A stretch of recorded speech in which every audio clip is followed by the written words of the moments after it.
My first ever experiences at school, at infant school, where I went to Woodhouse Primary School, which was the same primary school my mum went before I moved to Tarpley at 8 years old.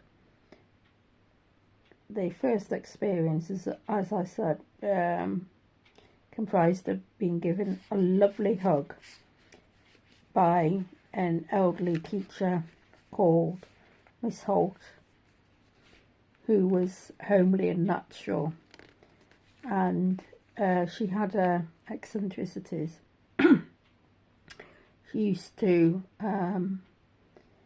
act as a playground teacher too, to get everyone into the classroom by blowing the whistle and getting them all to queue. So she was in command even of the dinner ladies, who did a really good job back then. And she used to give me a lovely hug to smooth my ruffled feathers, because as a child beset by a number of viruses, including scarlet fever, and quite a quiet child, she must have looked on me as a poor little swallow that had forgotten to migrate. So that hug smoothed my ruffled feathers. As I say, it was a formative experience. She was a real earth mother. I remember that I did love Jim, despite being uncoordinated at that age. There were some elements of Jim and musical movement I did take to, and if a child gets a passion for something, they'll forget their inadequacies. I mean, I was a very good reader by contrast. I learnt to read at 3. I remember taking gym lessons with her overseeing me, and I used that verdigris green and pink drawstring bag for my pumps a lot later on in life in high school. I used them throughout school, my school experiences, just to carry my pumps. I thrived on shoes without shoelaces. I remember, as I said, I used the same drawstring pump bag at 6, and I remember being pushed off the edge of a horse, and as I say, I loved Jim. However, I was over idealistic about thinking that if I queued, no one would attempt to push me off the edge, or no one would sense my fear. And strangely, even though I wasn't the most coordinated of kids, I had a sense of invulnerability when I was on the top of tall buildings. I even climbed on top of a shed and fell off. That was my neighbour's shed, and that really scared my mate, who was my neighbour Paul. It scared him half to death. He was a year younger, but he was very savvy for his age about stuff like that. And as I used to love getting on top of a climbing frame or whatever. So my sense of fear was juxtaposed and in the wrong place, really. Despite not being confident enough, which is a theme throughout my life, not being confident enough about certain things, in some ways I was overconfident. I loved the New Age humanistic principles developed in teaching. When I was 5 or 6, we all did musical movement together. It was a result of the late 70s trend, that kind of just following the flower power era, that sense of naturalness and acceptance, and it was a follow through from the peace movement after the Second World War, so it filtered through into education, and it was probably built on principles of Maria Montessori, integrating fun and into teaching young children. And why not? Because at that age, kids are not thinking in a complex way. So they need to develop their intelligence via creativity and doing things that they enjoy. And this will later stretch them.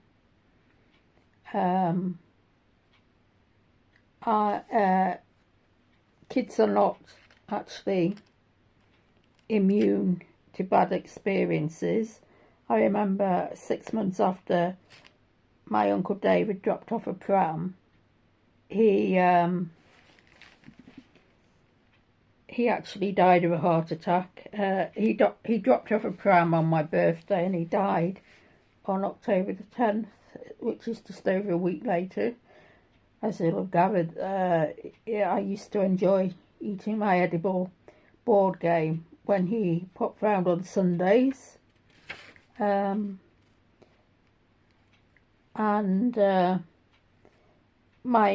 dad had Hodgkin's disease about a year before that. My imaginary bet on Old and E.T., which proved to win, was poignant and meaningful because of my dad's lymphoma, and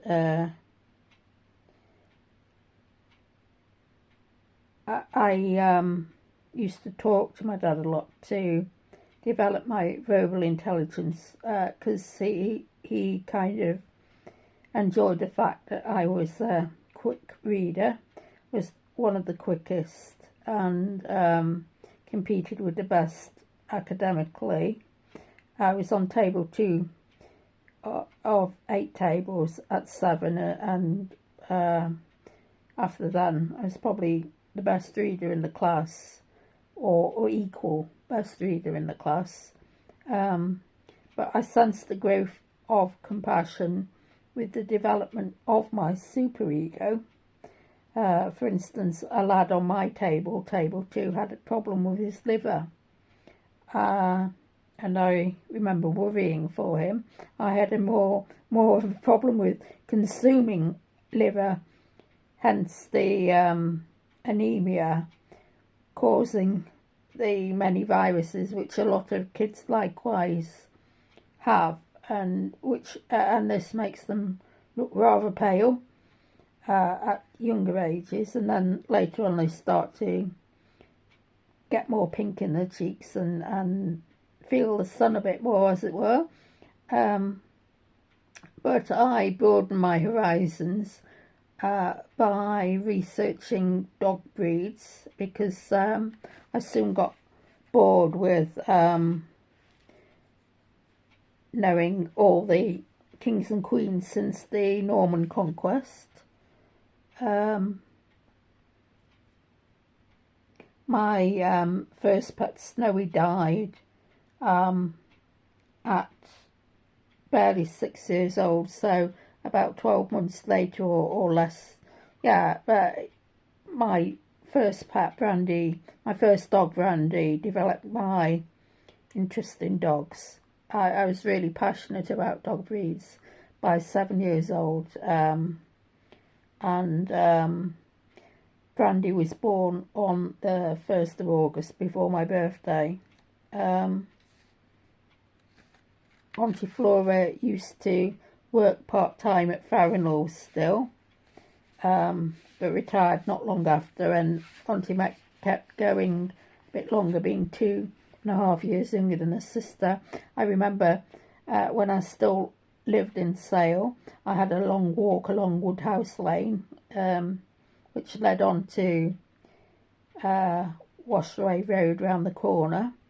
A slightly older ginger-haired girl used to walk by herself without a care in the world, very confident, and she used to join myself and my Auntie Flora, who had a secret wish to have been a primary school teacher back in the day when she was younger, rather than working in administration. So she took to her like a fish to water, just like she took to me, and it was like, oh, she could take a class at primary school. And she had the brown leather raincoat, which lasted quite a long time, and perhaps it would have done if it was kept in a more appropriate place. I'm not sure whether it kept completely or it didn't. I think I still kind of remember where it is. Conversely, my grandmother's coat, which was a squirrel fur coat, lasted a lot longer, and it's still in fairly good condition. We used to discuss mythologies, such as Aesop's fables, and the huge Brontosaurus, as I was interested in dinosaurs as well, so herbivores versus carnivores like T-Rex. I wanted a break from the kings and queens, but I thought the same rule applied to them as Father Christmas originally, because they look so fantastical. And I thought maybe they're just big dragons.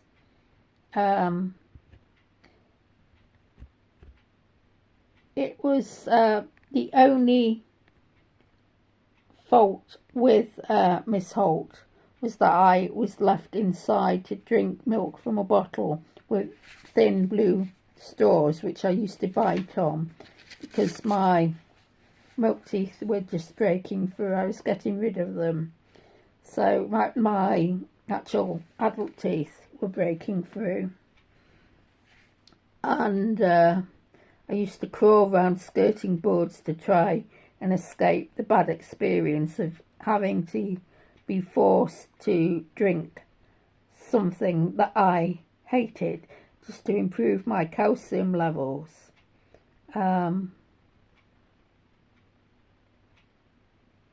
I hated milk, and I still don't like it cold even to this day.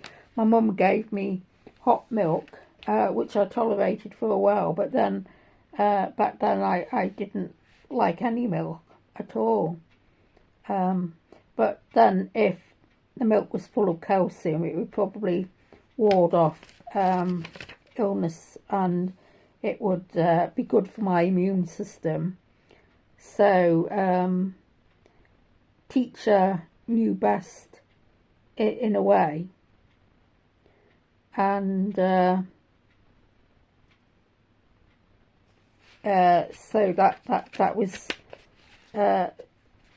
the one bit of negativity was probably not even all that negativity. It came from a place of care, and my teeth used to chew on that pale straw, but they used to overlap and they were wobbly and not together.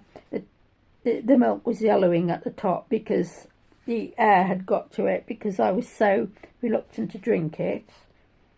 It was a negative reinforcement, really, and time lagged really really badly when you're having to stay in and not play with the other kids just to finish your milk. So